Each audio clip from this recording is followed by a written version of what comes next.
평생 모은 31억 원의 재산을 맛대람 재단에 기부한 남매가 있습니다. 기부금은 무료 돌봄센터와 쉼터 건립에 사용됩니다. 한우 가격 폭락에다 생산비 폭등으로 어려움을 겪고 있는 한우 농가를 찾아가 봤습니다.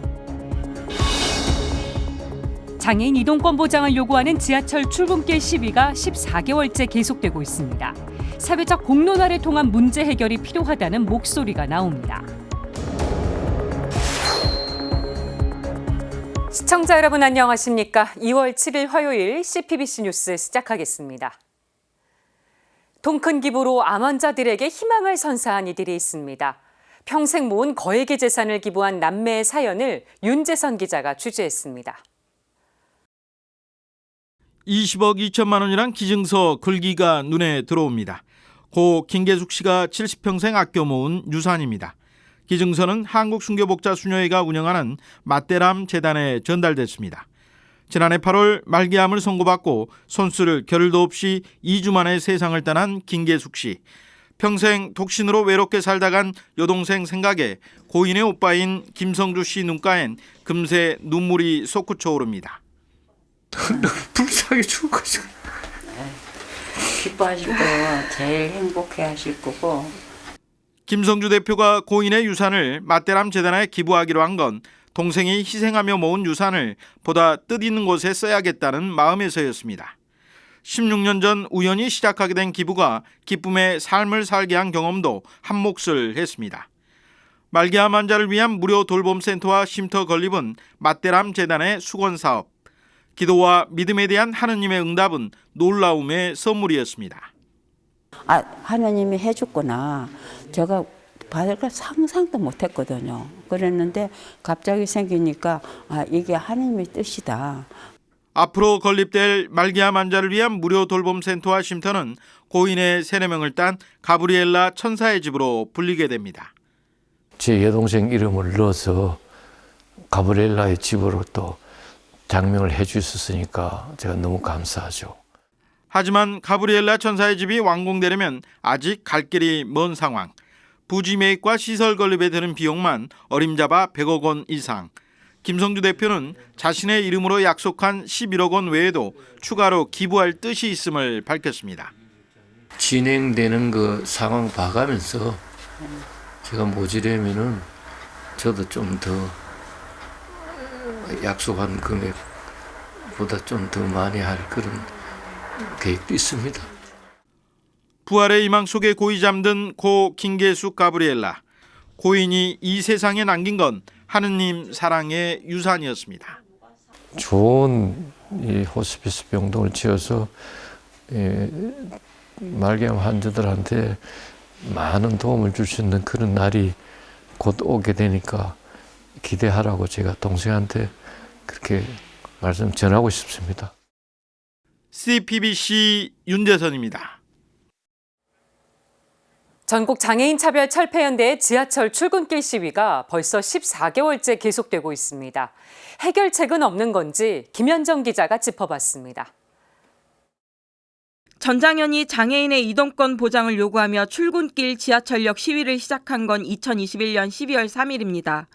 그동안 전장현은 지하철역에서 선전전만 276차, 지하철에 탑승해 연차시킨 게 47차입니다. 장기간의 시위는 사회적 갈등으로 비화되고 있는 양상입니다. 전장현이 출근길 시민을 볼모로 잡는다는 비난뿐만 아니라 전장현이 사회적 강자라는 말까지 나왔습니다. 전장현이 뭐 강자입니까? 그 사회적 약자의 말까 신음이라고 표현하고 싶은데 신음을 듣기 싫다고 이렇게 막아서는 안 된다고 생각합니다. 장애인 단체의 이동권 보장 시위는 2001년 오이도역에서 리프트에 탑승했던 장애인이 추락해 사망한 직후부터입니다. 이 사건을 계기로 장애인 이동권 보장 시위와 사회적 논의가 본격적으로 시작됐습니다. 장애인 등 교통 약자를 위한 저상버스도 이때 처음 도입됐습니다. 무엇보다 2004년 이른바 교통약자법이 제정돼 장애인 이동권 개념이 처음 법에 명시됐습니다.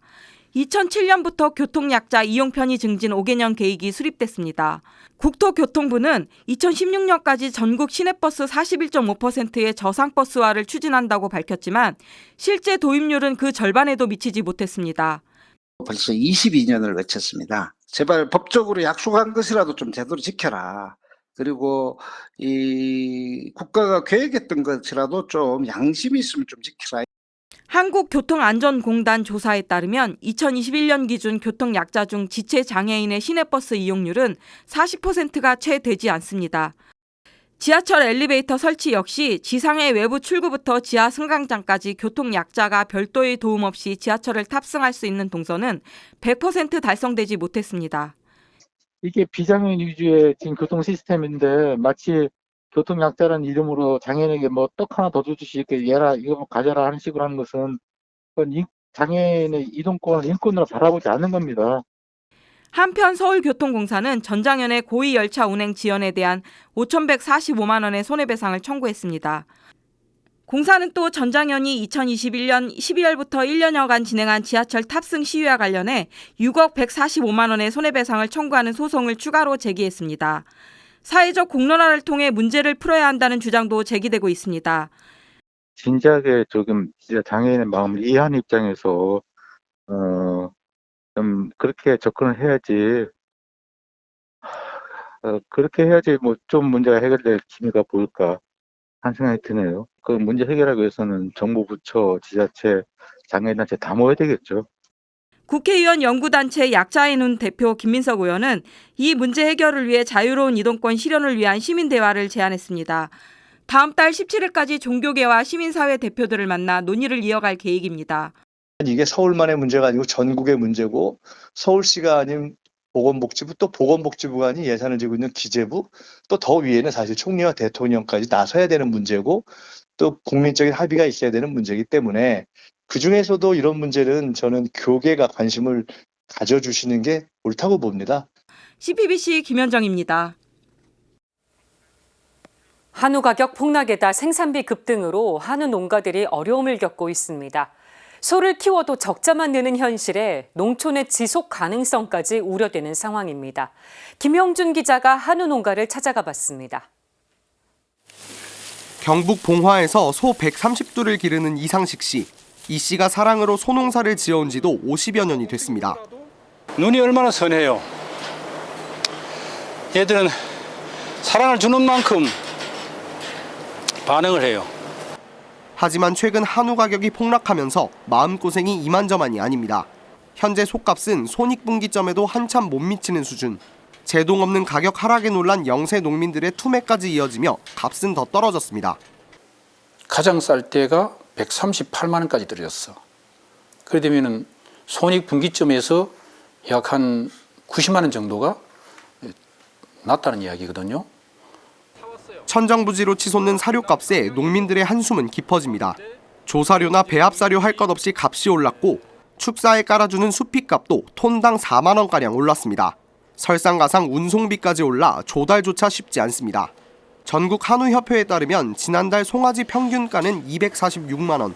경영비를 빼면 소를 키울수록 123만 원씩의 소득 적자가 발생하고 있는 걸로 나타났습니다. 하지만 소비자들의 밥상 물가에서는 체감이 되지 않는 현실에 농민들도 안타깝고 답답할 뿐입니다. 농민들이 힘쓰고 노력하면 작용이 될 수가 있는 부분인데 도매 시장을 딱 떠나고 나면 농민들이 어떻게 할 수 있는 길이 없어요. 도시에서 송아지를 지원하고 농촌이 길러 안전한 소고기와 좋은 퇴비를 만드는 가농소. 선순환적인 모델로 지유 킬로그램당 2만 3천 원씩이 보장돼 버팀목이 돼주고 있지만 현 상황엔 역부족입니다. 농민들은 당면한 문제 해결을 위해 정부가 나서 암송아지를 수매하고 고기소로 유통하는 등의 대책을 호소하고 있습니다. 근본적인 문제는 소값 폭락이 보여준 농촌 지속 가능성의 위기입니다. 체감되는 대책 없이는 농촌이 유지될 수 없다는 우려와 함께 농민들은 시간이 없다고 말합니다. 대한민국 농업을 이끌고 있는 핵심 나이대가 60대 후반에서 70대 초반이거든요. 시간이 없다는 거예요. 소비자분들이 정말로 그 한국 농업이 없어지지 않도록 기능해 주시기를 참 고대하고 있어요. CPBC 김형준입니다. CPBC가 진행 중인 평화를 위한 고리기도. 이번 주 고리기도에 동참하는 사도직 신심단체 끊임없는 기도 모임을 소개합니다. 이힘 기자입니다. 지금부터 끊임없는 기도 모임 한반도 평화와 세계 평화를 위한 고리기도를 시작하겠습니다. 서울 명동 가톨릭 회관 끊임없는 기도 모임 사무국에서 회원들의 간절한 기도 소리가 울려 퍼집니다. 끊임없는 기도 모임 담당 이혜욱 신부와 김혜옥 회장 등 10명의 회원들은 주님의 기도를 시작으로 성모송, 한반도 평화와 세계 평화를 위한 끊임없는 화살기도, 영광송을 바쳤습니다.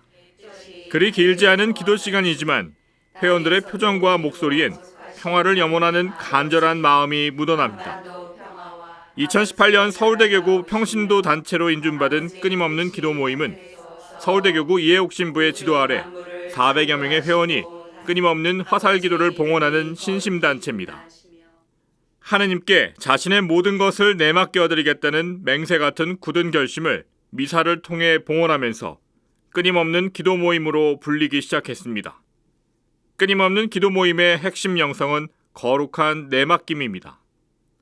거룩한 내맡김의 영성은 성경 속 아브라함과 성모 마리아 그리고 예수 그리스도의 삶입니다. 거룩한 내맡김의 영성은 이혜옥 신부가 2006년 병을 얻고 지리산에 들어가 5년간 살면서 자신이 체험한 하느님 이야기를 포털 사이트 다음 카페에 공개하면서 구체화됐습니다. 주님께 모든 걸 내맡기는 거. 근데 그게 제가 만들어낸 게 아니라 원래 하느님 근본 신앙이 정통성 있는 아브라함의 위탁과 성모님의 위탁과 또 그 예수님의 위탁, 하느님 아버지에 대한 위탁, 거기서 시작된 게 이 내맡김의 영성이에요. 끊임없는 기도 모임 회원들은 두 가지 다짐을 실천합니다. 하느님의 뜻대로 살겠다는 굳은 결심을 미사를 통해 봉헌합니다. 또한 낙심하지 말고 끊임없이 기도하라는 예수님과 바오로 사도의 말씀을 실천하기 위해 화살기도 성가를 끊임없이 바칩니다. 끊임없는 기도가 정말 어렵지가 않아요. 짧은 화살기도를 정말 아버지를 생각하면서 그냥 바치는 거예요. 지향을 두고. 그런데 이렇게 끊임없이 기도했더니 정말로 살아계신 아버지가 저에게 찾아오셨고 아버지가 오시니까 제가 사랑하는 사람이 되는 거예요.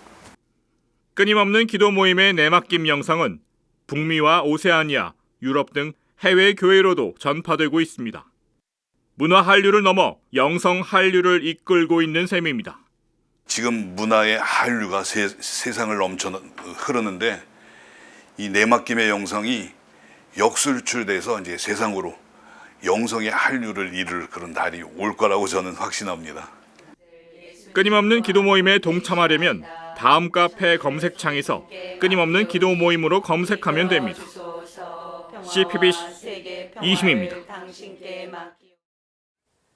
가톨릭 평화방송이 다음 달 가톨릭 OTT인 CPBC 플러스를 출시합니다. 이제 언제 어디서든 모바일과 PC로 가톨릭 콘텐츠를 접할 수 있게 됐습니다. 가톨릭 콘텐츠를 한데 모인 CPBC 플러스 출시 소식 전해드립니다. 가톨릭 평화방송이 다음 달에 선보일 예정인 CPBC 플러스입니다. TV 매일 미사부터 요한이 만난 사람들, 공사다몽까지 가톨릭 평화방송이 35년간 제작한 영상과 음성, 뉴스와 라이브러리 콘텐츠가 망라되어 있습니다. 신구약 성경 전권을 녹음한 오디오 성경과 해외에서 제작한 가톨릭 관련 영화도 들어 있습니다.